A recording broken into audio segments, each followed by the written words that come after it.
किसी भी चरित्र की संपूर्णता को जानना हो तो श्री राम को जानिए। आज की मेरी कविता श्री राम को समर्पित।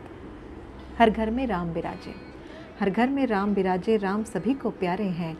हाथ धनुष अधर मुस्कान साजे, ऐसे राम हमारे हैं। हाथ धनुष वीरता का प्रतीक है और मुस्कान सौम्यता का, और इन दोनों का संगम श्री राम। राम कथा है त्याग कथा, राम कथा है त्याग कथा, कहते सुनते हम सारे हैं।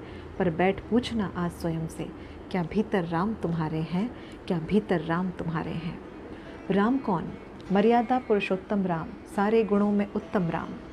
आदर्श भ्रात, आदर्श पुत्र, आदर्श राजा कहलाते राम। चलते हो क्या तुम आदर्शों पर, चलते हो क्या तुम आदर्शों पर, या भूले तुमने सारे हैं। बैठ पूछना आज स्वयं से, क्या भीतर राम तुम्हारे हैं, क्या भीतर राम तुम्हारे हैं। अगली पंक्तियाँ मैंने भगवान राम के वन गमन को लेकर लिखी हैं कि हम बचपन से सुनते आए हैं, इसलिए हमारे लिए बहुत सहज है। लेकिन ये कोई एडवेंचरस ट्रिप नहीं था। 14 वर्ष का वनवास इतनी सहजता से और सहर्ष स्वीकार करना ये श्री राम ने किया। तो राम तो वो जिसने अपने अधिकार भी छोड़ दिए, राम तो वो जिसने अपने अधिकार भी छोड़ दिए, माता पिता का वचन निभाने कदम वन को मोड़ दिए। वो भी एक दिन पहले जब राज तिलक होने वाला था, न माथे पे शिकन न क्रोध की ज्वाला, न माथे पे शिकन न क्रोध की ज्वाला, मेरा राम बड़ा निराला था। कौन है श्री राम के बाद, कौन है श्री राम के बाद, जिसने तजे सभी सुख सारे हैं। बैठ पूछना आज स्वयं से, क्या भीतर राम तुम्हारे हैं, क्या भीतर राम तुम्हारे हैं। अगली पंक्तियों में मैंने श्री राम का आज के परिवेश से मैंने तुलना की है कि राम तो वो जिसको राज्य वैभव का मोह नहीं, राम तो वो जिसको राज्य वैभव का मोह नहीं, भातृ प्रेम ऐसा मन में जिसकी कोई टोह नहीं। एक टुकड़े की खातिर आज भाई भाई का बैरी है, संतानें ऐसी भी जिसने माता पिता से आंखें फेरी है। अपना अधिकार तो दूर रहा, दूजे के हक भी मारे हैं। बैठ पूछना आज स्वयं से, क्या भीतर राम तुम्हारे हैं, क्या भीतर राम तुम्हारे हैं। अगली पंक्तियों पे गौर कीजिएगा। उस युग में जब राजाओं के रानियां एक से ज़्यादा थी, श्री राम हित है जिसमें एक पत्नी व्रत की मर्यादा थी। शत्रु का दूत हो या हो शबरी, राम सभी समृद्ध भाषी, मेरे राम का तेज अलौकिक, राजा हो या वनवासी। किसी भी रूप में मिलो राम से, केवट, मारीच, ताड़का, अहिल्या, रावण, कुंभकर्ण, या वो छोटी सी गिलहरी क्यों न हो, किसी भी रूप में मिलो राम से, राम सभी को तारे हैं। बैठ पूछना आज स्वयं से, क्या भीतर राम तुम्हारे हैं, क्या भीतर राम तुम्हारे हैं। इसकी अगली पंक्तियों में मैंने रावण का उल्लेख किया है, और ये मैंने कविता समाप्त होने के बाद किया। तब मुझे एहसास हुआ कि अच्छाई को बताने के लिए बुराई बताना ज़रूरी नहीं है। तो ये मैंने फिर भी लिखा, क्योंकि जिस तरह से हमें पता है कि क्या करना चाहिए, हमें ये भी पता होना चाहिए कि हमें क्या नहीं करना चाहिए। तो आओ करें रावण की बात, जिसका अहम बना उसकी घात।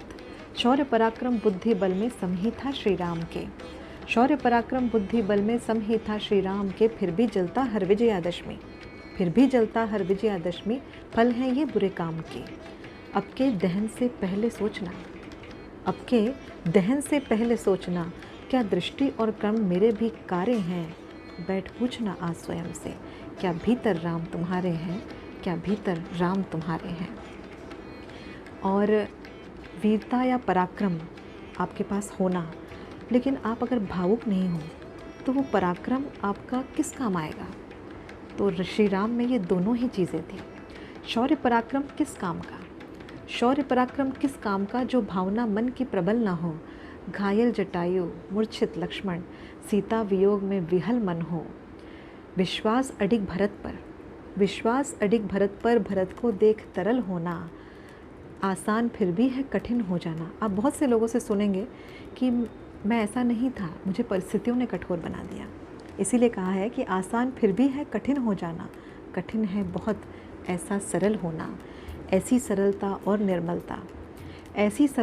निर्मलता, क्या तेरा मन भी धारे है। बैठ पूछना आज स्वयं से, क्या भीतर राम तुम्हारे हैं, क्या भीतर राम तुम्हारे हैं। अगली पंक्तियाँ कोई कटाक्ष नहीं है।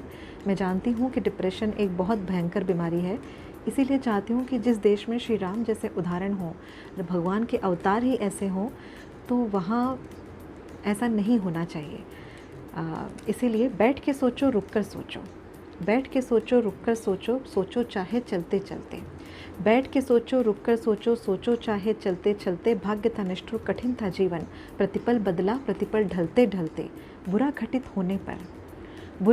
होने पर तुम अवसादों से घिर जाते हो, सिर्फ अपनी ही बात करते हो, अपनों को दुख पहुंचाते हो। क्या पूजेगा वो श्री राम को, क्या पूजेगा वो श्री राम को, जो जीवन से हारे हैं। बैठ पूछना आज स्वयं से, क्या भीतर राम तुम्हारे हैं, क्या भीतर राम तुम्हारे हैं। और सबसे आखिरी पंक्तियाँ प्रस्तुत कर रही हूँ, जिसमें एक रिक्वेस्ट भी है। जैसे हनुमान जी को उनकी शक्ति का परिचय जामवंत जी ने करवाया था, लेकिन उसका जो निमित्त था वो सीता माता की खोज थी। और अपने आने वाली पीढ़ी को ज़रूर इन सब के बारे में सुनाइए, इनकी कहानियाँ सुनाइए, ताकि वो प्रेरित हो सके। तो राम तो वो जो परिचय करवाते, राम तो जो परिचय करवाते तुम्हें तुम्हारी शक्ति से, राम तो मिल जाते हैं एक सीधी सरल सी भक्ति से। सरल सी भक्ति से एक बहुत प्यारा दोहा मुझे याद आता है। गूगल पे सर्च कीजिएगा इस रोचक प्रसंग के बारे में, कि चित्रकूट के घाट पर भई संतन की भीड़, तुलसीदास चंदन घिसे, तिलक करे रघुबीर। तो राम तो वो जो परिचय करवाते तुम्हें तुम्हारी शक्ति से, राम मिल जाते हैं सीधी सरल सी भक्ति से, प्राण प्रतिष्ठा श्री राम की। This is the request I want everyone ये करे। प्राण प्रतिष्ठा श्री राम की, मंदिर के साथ हृदय में हो, कुछ अंश राम का भीतर बो दो, कुछ अंश राम का भीतर बो दो, फिर क्या बात निलय में हो। क्यों डगमग पग करते तेरे, क्यों डगमग पग करते तेरे, जो तू राम सहारे है। बैठ पूछना आज स्वयं से, बैठ पूछना आज स्वयं से, क्या भीतर राम तुम्हारे हैं, क्या भीतर राम तुम्हारे हैं। जय श्री राम।